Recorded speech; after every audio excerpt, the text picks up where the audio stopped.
That Tuesday afternoon, the House Judiciary Committee hearing room was filled to capacity. Reporters, staffers, and onlookers packed every seat, sensing that something consequential was about to unfold. The air buzzed with anticipation, cameras poised and notebooks open. At the witness table sat Stephen Miller, former senior advisor to Donald Trump and a key architect of the administration's most controversial immigration policies. His jaw was tight, his gaze sharp, scanning the committee room like a hawk surveying its territory. Across from him, Representative Jasmine Crockett of Texas adjusted her microphone. Her posture was calm and composed, but her expression reflected unmistakable resolve. Over the next 30 minutes, Miller would interrupt Crockett 6 times, each interruption sharper and more dismissive than the last. But it was her seventh statement, measured and precise, that finally silenced him. In that moment, the tone of the entire hearing shifted. Within minutes, the exchange spread across social media, racking up millions of views and igniting a national debate about respect, authority, and who truly shapes the political conversation in Washington. Before diving deeper into this powerful confrontation that captured the nation's attention, viewers were urged to subscribe and turn on notifications for continued coverage of pivotal political moments. Engaged citizens across the country were invited to comment and share where they were watching from. To understand why this clash became so explosive, it's important to understand who these two figures are and why their collision seemed inevitable from the moment Miller took his seat. By the age of 38, Stephen Miller had built his career around being the unyielding voice of hardline immigration policy.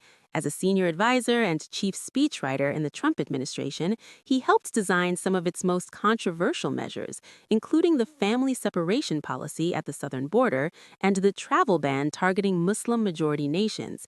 In Washington, Miller was known for his combative style, speaking rapidly, dominating conversations, and rarely conceding an inch. He had faced senators, journalists, and critics alike with the same aggressive confidence. Facing him was Representative Jasmine Crockett, a freshman congresswoman from Texas who had quickly earned a reputation as one of the sharpest and most fearless questioners in Congress. At 42, Crockett brought both courtroom experience and moral conviction to the hearing room. A former civil rights attorney and public defender, she was no stranger to hostile witnesses or to power dynamics that favored intimidation over substance. Her district, encompassing parts of Dallas and surrounding suburbs, had been deeply affected by the very immigration policies Miller helped craft. For Crockett, this was not an abstract policy debate. It was personal. The stakes of the hearing were immense. The Judiciary Committee was examining the long-term consequences of Trump-era immigration actions, particularly the family separation policy that tore thousands of children from their parents. Recently released documents revealed that officials were aware of the emotional and psychological harm the policy would cause, yet chose to proceed regardless. Miller had been summoned to testify about his role in creating and implementing those directives. For Miller, the hearing was about defending his legacy and protecting policies he still framed as essential to national security. He arrived armed with statistics, rehearsed talking points, and his trademark defiance. For Crockett, it was about accountability. She had toured detention centers, met separated families, and witnessed firsthand the trauma inflicted on children. As a black woman in Congress, she also recognized a familiar pattern: being talked over, interrupted, or dismissed by powerful men who mistook aggression for authority. The committee room radiated tension. Behind Miller sat his legal team and advisors in dark suits, faces stern and unmoving. Behind Crockett, her staff sat alongside immigration advocates, some wearing shirts bearing images of separated families, others carrying the weight of personal loss. Major news networks cut into regular programming to broadcast the hearing live, cameras capturing every glance and gesture. Committee Chairman Jim Jordan called the session to order promptly at 2 p.m., though maintaining decorum proved difficult in the packed room. For the first 20 minutes, Miller handled questioning predictably, dodging direct answers, talking over lawmakers, and retreating to rehearsed defenses. Republicans largely shielded him, while Democrats pressed harder. Still, everyone in the room knew the most anticipated moment was yet to come, and it was approaching fast.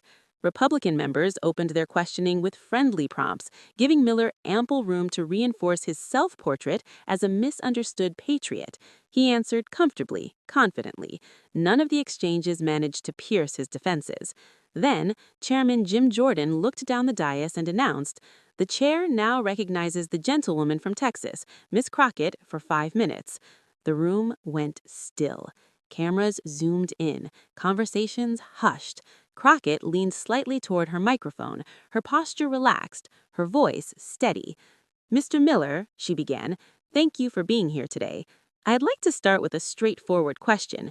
Do you acknowledge that the family separation policy caused documented psychological harm to thousands of children?"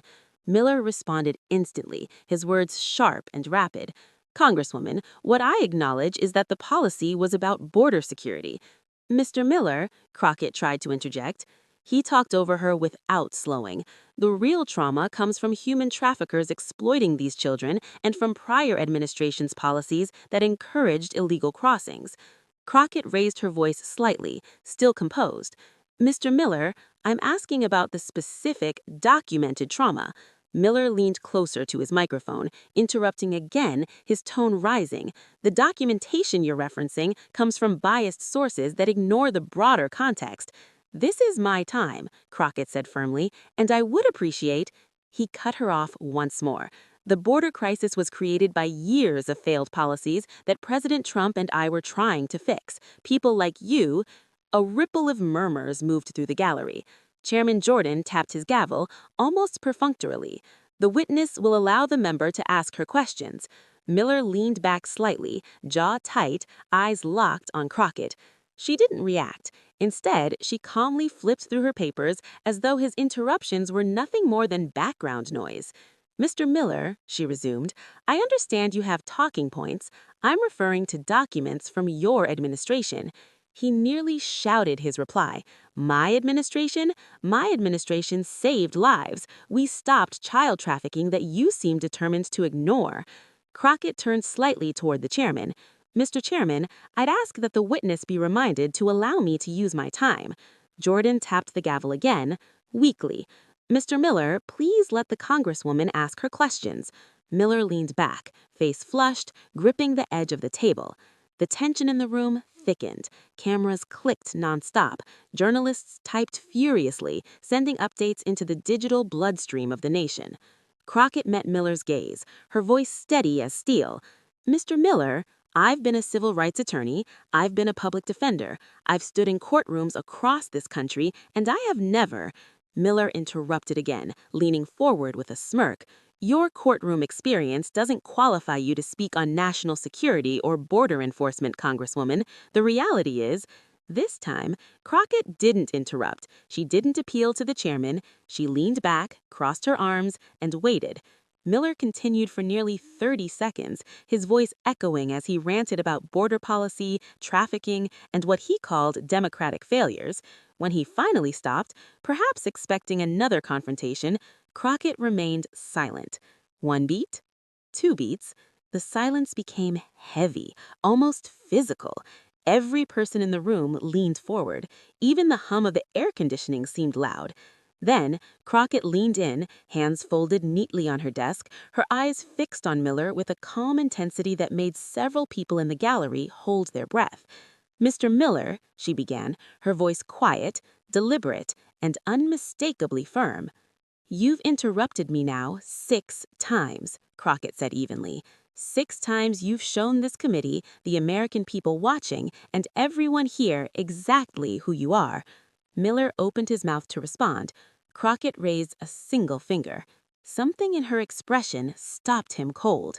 "You see," she continued, her voice steady but growing stronger, Men like you have been interrupting women like me our entire lives. You interrupt because you believe your voice matters more. You interrupt because you think loudness equals authority. And you interrupt because deep down, you know that if you had to answer my questions honestly, if you had to face the evidence of the harm you caused to thousands of children, your carefully constructed narrative would collapse like a house of cards in a storm. The room fell into complete silence. Miller's face drained of color. His attorneys froze, unsure whether to intervene. Crockett began pulling documents from her folder, placing them neatly on the table, one by one. Let me explain what these papers actually say, Mr. Miller, since you've made it difficult for me to question you properly. She tapped the first page.